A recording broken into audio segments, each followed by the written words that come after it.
I'm honored to join you here today to mark a significant milestone, the adoption of these definitive sentencing guidelines.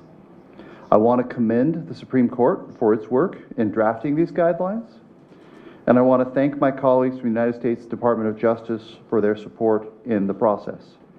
And as President Jemi said, in particular, I want to name some of the people from the U.S. government that have been involved in this exercise. Our colleague John Hanley, who departed a few months ago and is now doing good work in Bulgaria.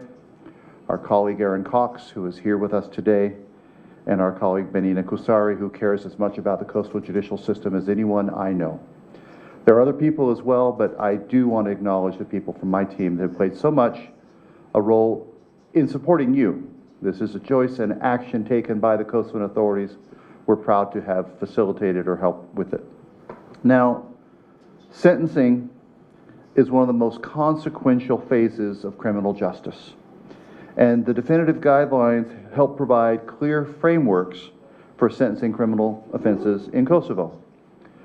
As we just heard, 6 years ago, Kosovo adopted its first sentencing guidelines.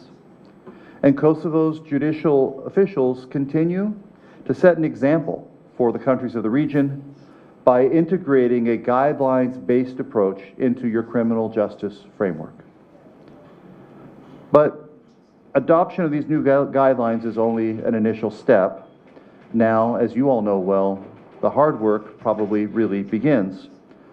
A great deal of work has to go into making these guidelines real, to putting them into effect. International and local reports show that the coastal judicial sector and the system still too frequently imposes lenient or disproportionate sentences, highlighting the urgent need for guidelines to be fully implemented. Justice is only justice when it is just. Sounds like an oxymoron, but it is true. So these guidelines don't limit the discretion and wisdom that each of you brings to your respective roles, to the bench, but they enhance that discretion by giving you a structured path towards consistent and equitable sentencing. And by applying these guidelines, you show the public that your decisions are grounded in established standards, best practices, justice. Now, in the United States, we went through this process. We continue to learn as well from this process. No state gets this exactly right. No system gets this exactly right.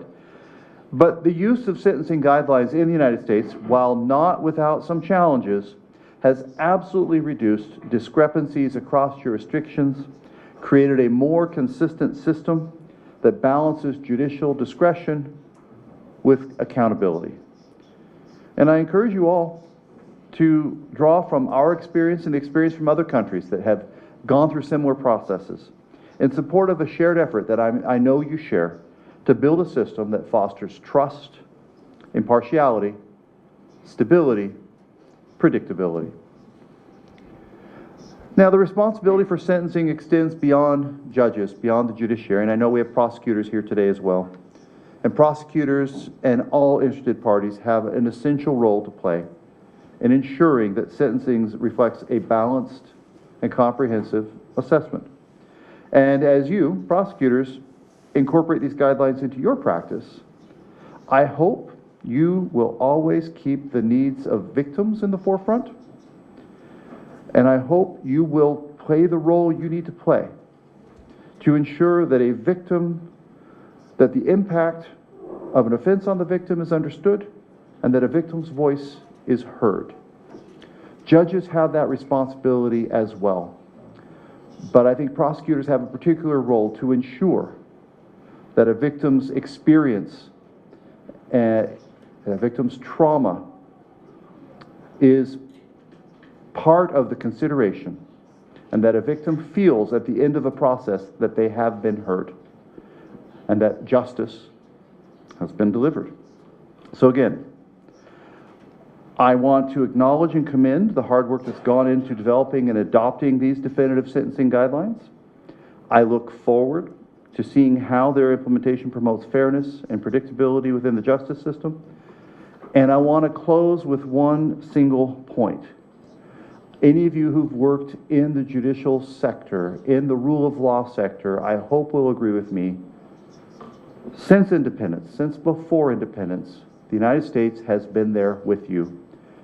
As we see today, we are with you now in your project of ensuring fair, impartial, dispassionate, predictable justice. And we will continue to be with you in the future with this same project. Thank you very much.